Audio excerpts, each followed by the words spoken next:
I know it's going to be cold out there tonight. Oh. Share it, okay? Angelina, you're out way, way too early, but what a lovely exit. Tell us when you came up with the jacket move, and were you pretty certain, sitting there at Tribal Council, that tonight was going to be your last night? You know, I knew there were going to be one of two outcomes from that tribal. I knew there was a pretty good chance that it was me. The writing was on the wall. I mean, come on. They were kind of trying to get me. Mike saved me, but it was like, for how long? And so I knew it was either going to be me or there was just a really slim chance that it could have been Stephanie. And that was because Emily and Christian convinced me that they would go for Stephanie with me. And really it was Emily who was the most compelling of that duo that got me on board for that plan, because I was going to play my shot in the dark. No one's playing with me. No one wants me to be here. So I was going to play my shot in the dark. But Emily really convinced me that we would go for Stephanie. And what I was weighing at that point was, do I have a higher chance of hitting my shot in the dark, or do I have a higher chance of Emily being honest with me? It's pretty equal, honestly, probably about like 10 to 20%. And so I was like, well, in the chance that Emily's being honest, let me not play my shot in the dark, because if I do, then I immediately signal to her, like, I don't trust you. And I had no one in the game at that point, especially with Mike on. So I was like, okay, I'll take that chance. If it doesn't work out, I'm going out classy. All right, we're going out full circle, full send. You know, we're keeping them cozy. Full circle, Angelina. Full circle. That was my thinking, and giving it to them. I had it in the back of my mind. I was like, if that fateful day ever came, what would I want to do? You kind of, especially with 50, I had 7 years to ruminate on this, right? I'm like, oh, what would happen if I made it to the end again? What would happen if I went to fire, which I would love to do? What would happen if I got voted out? And so, I'm happy with how it all turned out. All right, let's jump back to the beginning. You come into the game, 3 David versus Goliath players, could have been 3 strong, didn't turn out that way. What was your relationship with Christian coming into the game? Yes. So I would not say 3 strong. I would say 3 wobbly. We were wobbly. We teetered on Mike. Okay. Mike was the linchpin. That was me. That was Christian. Okay. And for the fans who are listening, it's a teeter-totter. Okay. And we never quite clicked in, right? It was a dream. It was a pipe dream. But here's what happened. So, I mean, Mike was my number one. There's no hiding that. Mike was my number one. Christian and Mike were close. And on the first day on that beach, when we all got back together, when we swapped, I sat down with Mike and I said, hey, are you completely positive Christian's with you? Because if he's not, we're in trouble. And he was completely positive that Christian was not going to take us out before the merge. He was like, no, maybe eventually, but when that day comes, we can handle that. Like, I don't know, final 8, final 6, so just down the line, right? And so Mike did not see any world in which Christian would do what he did. And I was so close with Mike that I had to respect that decision of his and say, okay, but I was wary. Look, and Christian owes me nothing, right? I targeted Christian time and time again in David versus Goliath. And so coming back, I'm like, I wouldn't call it bad blood, but it's like there was history there. There was history, real history there. And Christian had every right to say, oh, this girl, I don't know her or anything, right? I don't feel betrayed by Christian. I understand that he just needed to move forward with his game, but I do think that what he did to Mike was a breach too far, given how close they were, all the history, all the time they talked, the visits. I mean, it was not just a casual relationship. It was a real friendship. And not only him cutting him, but him not telling him about his kid for that amount of time. It's just, if you have a close friend that you talk to constantly, and for them to not tell you that they're going through the biggest change you can have in life, I mean, that says something about the friendship. Was it ever really a friendship?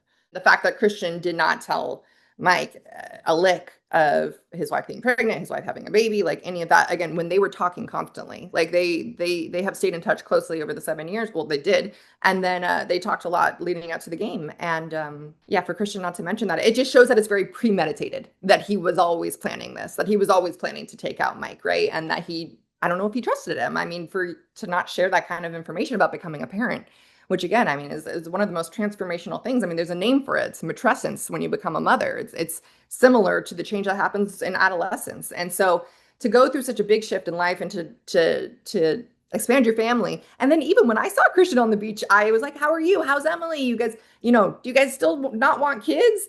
And he told me, yeah, we're good. We don't. And I'm like, and then again, to have all this come out later, it's just, it's very, it was a choice. It was a choice. Yeah, I was going to ask you, looking back, do you feel this was Christian's plan all along to get rid of David versus Goliath so he didn't have that target on his back? No doubt. Oh yeah, no doubt. And that was his justification to me after taking out Mike, was that it was too much of a target and a spotlight with the three of us. And that particularly with Mike, because him and I were both close to him individually, that it was better for our games to kind of free us up without Mike. And so I was able to, just say, okay, and not have a tantrum or anything like that. I said, okay. And, said, okay, I can understand that. And I was sad, to lose a friend, but I think what we're seeing from Christian this time is very different than the Christian we saw in David versus Goliath. And he has a right to evolve, right? I mean, but I think that the first time he played, he was very endearing. He was very kind. He was very genuine. And I think the Christian we're seeing now is very calculated. I think everything that he's doing is premeditated, including like some of the lines that he's saying and some of the things that he's, saying, given to Jeff. And it's just interesting. I mean, he's interrupting people. And he has this idea, this strategy around controlling the narrative. But I think that he's confusing controlling the narrative with speaking over people and having the last word on everything. I think those are two very different things. And I think what we're seeing is an over-engineering of the game and an underestimation of the importance of friendship in life. So after the Mike blindside, we got a lot of Ozzy's take. A lot of Ozzy's take on that. But we really didn't hear anything from you. Too much, one might say. Too much. This was a frustrating episode, I'm not going to lie. I mean, we got Coach giving people names that were not very good, by the way. We got Jeff doing impersonations that were not very good, by the way.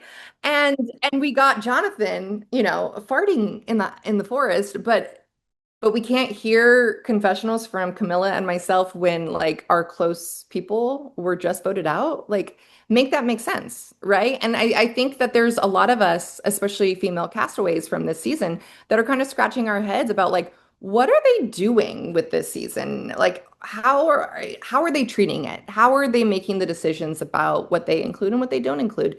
And I approach it with a lens of curiosity. I approach it with the lens of I mean, there's a level of expectation, I think, and I think that they like to talk a big game about doing the right thing and being a family show and yada yada. But I think what we're seeing right now, and Chrissy Hofbeck said it on Twitter last night, that it feels like it's not in the hands of the fans, but maybe in the hands of the bros right now. And I think that if you look at the data and whose stories they're telling, who they are turning to for perspective and for voice. I mean, I think we're really lacking female voices on this season. And I would say if there's still time, if they're still editing this season, turn it around, do better. Let's hear from Tiffany. Let's hear from Dee. Let's hear from Camilla, right? Like Chrissy. We saw a bit of that in episode 3, but that was because it was edited by a female producer. And so I think that they need to do better. Yes, well said. And looking back now, David versus Goliath through Survivor 50, how do you feel about your journey looking back? For sure. I think for me, it's about evolution, that we're all works in progress, right? And I was able to come back this time like humbled by watching my first time. And I've had the benefit of time to be able to like laugh about it because it was ridiculous, some of the things I did. And my husband, I think, actually was like, when I kind of was watching it all back with him, I'm like, am I really that bad at like estimating height? Like things like that, like little things, right? Where I'm like thinking that the wall was that high. And I think I'm just like really bad at estimating height. Like, obviously like, but little things like that are just hilarious. And, for me, it's about evolution. It's about that we are never just one person in time, that we're constant, constant works in progress. And I think the first time I played, I learned so much about myself. I saw a lot about myself. I let go of a lot of perfectionism. I let go of a lot of things I didn't even realize. And so for me coming back, I wanted to be calm. I want it to be steady. I want it to be fun and light and joyful and stronger. I lost a bunch of weight. I worked out. I wanted to come back and show that like you can come back better. And I'm a mom now, and so that was expansive for me. And so, anyways, that's all to say that I think my game's about evolution and change, and I think that I got a much quieter, storyline this time because I played a quieter game. I was just trying to make it to the merge. I had to play a quiet game. It was in order to try to have any sort of hope of getting forward in the game, because I was mitigating that old reputation of being loud and of being crazy. And I love her. I love me, right? Like that was so fun. But I knew that I needed to just really come in level-headed. And I mean, even things about like being at camp when Q called me lazy, it's like I was intentionally being at camp so that they couldn't say I was like up to something, right? I was like, I'm here, like I'm not, out looking for idols and being crazy. Like I'm checking in, coach. So anyways, I think that I just tried to try something a little different. Obviously it didn't serve me, and I think I was haunted a bit by the ghost of my past. And I wish I would have had a chance to play with some of the other folks, because I think there were a lot of people that I didn't get a chance to even meet and play with that I could have gone really far with, I think.